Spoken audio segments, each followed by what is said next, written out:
Un piano straordinario di messa in sicurezza della valle, quanto chiede ufficialmente la provincia di Belluno al governo, al Ministero delle Infrastrutture, all'ANAS e alla Regione Veneto per definire una volta per tutte gli interventi infrastrutturali di cui necessita la statale 51 di Alemagna. A San Vito di Cadore, nella sala consiliare, si è riunito il Consiglio provinciale, un'occasione di vicinanza a quella comunità che in piena stagione estiva si è vista spaccare letteralmente in due. Questa strada qua va già in sofferenza quando è aperta normalmente.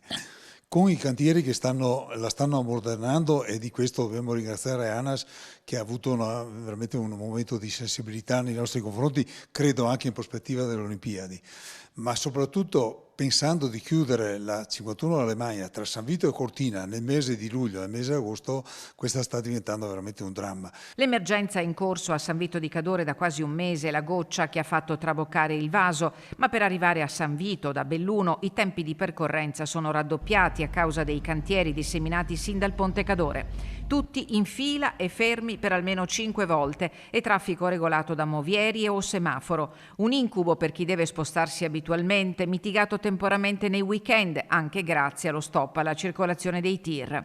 San Vito e Cortina, nel dramma che li accomuna, viaggiano all'unisono, ma da soli non ce la si può fare. Noi capiamo la situazione, però bisogna trovare una soluzione. Oggi quello che si sta mettendo a terra è sicuramente mettere in sicurezza una zona con tutta una serie di tecnologie che possano avvertire nell'eventualità dovesse avvenire una nuova colata, ma sicuramente questo non può essere un qualcosa che può procrastinarsi per tempi così lunghi. Dobbiamo trovare, e qui sta al governo, una soluzione, una progettazione importante e i fondi, perché comunque questa situazione deve essere risolta. Il tema è primario e deve essere affrontato subito, prima perciò dell'Olimpiade invernale e indipendentemente da essa. Ci siamo trovati di fronte ad una situazione che la provincia da sola non è in grado di risolvere, al di là della competenza sulla 51 di Alemagna che è di ANAS, però penso che sia arrivato veramente il momento di trovarci e trovare le soluzioni che possano essere definitive, ma soprattutto che mettano in sicurezza i nostri cittadini, perché questo è l'obiettivo